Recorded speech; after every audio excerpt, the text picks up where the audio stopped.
Gap down opening करके price जब अपने सपोर्ट्स को प्रोटेक्ट करके रेजिस्टेंस को ब्रेक करता है तो सिर्फ दो चीजें होती हैं, या तो गैप फिलिंग या तो मार्केट साइडवेज। निफ्टी के साथ साथ रिलायंस ने भी गैप डाउन किया, सपोर्ट मॉर्निंग से ही प्रोटेक्ट हो रहे हैं और रेजिस्टेंस के देखो ब्रेकआउट हो रहे हैं। और ये जितने भी सर्कल्स देख रहे हो ये सिर्फ और सिर्फ रेजिस्टेंस का कंफर्मेशन है। प्राइस जब भी वहां पर टच हो रहा है नीचे गिर रहा है। अब अपनी एक्सपेक्टेशन के अकॉर्डिंग रिलायंस के अंदर आज एक स्ट्रॉन्ग ग्रीन कैंडल फॉर्म होनी चाहिए। क्यों ग्रीन कैंडल बननी चाहिए अभी इसको समझना और वीडियो को लाइक करके ही आगे बढ़ना। 2000 से कुछ कम करीब 1800 क्वांटिटी के साथ हम इसको बाई साइड की तरफ होल्ड कर रहे हैं। अभी जस्ट स्क्रीन रिकॉर्ड करने से 1 सेकंड पहले एक बड़ी सी ग्रीन कैंडल बनी जिस वजह से प्रॉफिट जंप होकर के 5000 तक पहुंच गया। प्राइस को जब ऊपर जाना होगा तो वो लगातार अपने रेजिस्टेंस को ब्रेक करेगा।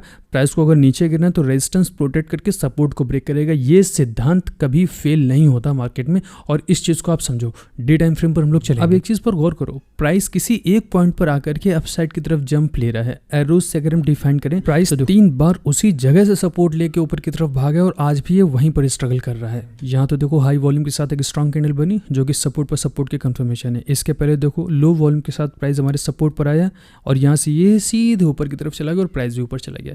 फिर से देखो लो वॉल्यूम के साथ प्राइस नीचे की तरफ आया और आज भी वही होगा कि वॉल्यूम्स के ब्रेकआउट होने चाहिए अगर प्राइस को अपसाइड की तरफ मूव करना है तो। अब प्राइस हमारा उसी पॉइंट ऑफ एक्शन के ऊपर ट्रेड कर रहा है। सपोर्ट्स के प्रोटेक्शन हो रहा है जैसा हमने शुरू में बताया और रेजिस्टेंस के हो रहे हैं ब्रेकआउट। प्राइस एक्शन में इसे स्ट्रांगनेस की बहुत अच्छी निशानी माना जाता है। अब आगे हम कुछ नहीं करेंगे, अब जो करेगी मार्केट करेगी।